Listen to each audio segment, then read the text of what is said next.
तर सध्या इस्रायल आणि इराणमध्ये संघर्ष वाढत चाललेला आहे। इराणकडून जोरदार हल्ले केले जात आहेत।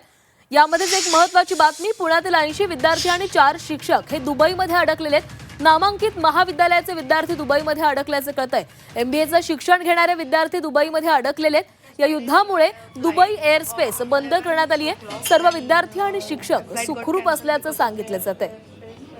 दरम्यान इंदिरा युनिव्हर्सिटीच्या चेतन वाकलकरांशी चर्चा केलेली आहे आमचे प्रतिनिधी कैलासपुरी यांनी। युद्ध सुरू असताना पुण्याच्या इंदिरा इन्स्टिट्यूटमधील जवळपास 84 विद्यार्थी दुबईमध्ये अडकलेले आहेत। सध्या त्यांची नेमकी परिस्थिती काय आहे, कशा पद्धतीनं त्यांना परत आणण्याचे प्रयत्न सुरू आहेत। आपल्याबरोबर इंदिरा इन्स्टिट्यूटचे चेतन वाकलकर आहेत, त्यांच्याकडून जाणून घेऊया।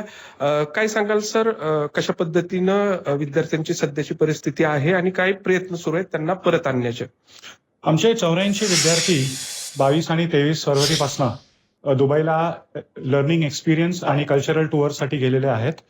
आम्ही कालपासनं हे जेव्हा इराण, इस्रायल आणि अमेरिकेचं युद्ध थोडं सुरू झालं, तर आम्ही त्यांच्याबरोबर रात्रभर टचमध्ये आहे, पेरेंट्स बरोबर टचमध्ये आहे।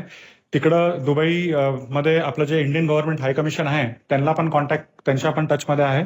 तर ते सगळे म्हटलेले आहेत की काळजी करण्यासारखं एवढं काही हे नाहीये, टेन्शन घ्यायची एवढी जरूरत नाहीये, स्टुडंट्स सगळे सेफ आहेत। आम्ही तिकडं ज्या सवाय पार्क हॉटेलला स्टुडंट्स राहत आहेत आपले, त्यांच्याबरोबर आपले 4 फॅकल्टी मेंबर्स पण आहेत। आपले जे ट्रॅव्हल पार्टनर आहेत व्हील ऑफ इनोव्हेशन, त्यांची पण टीम अख्खी तिथं आहे।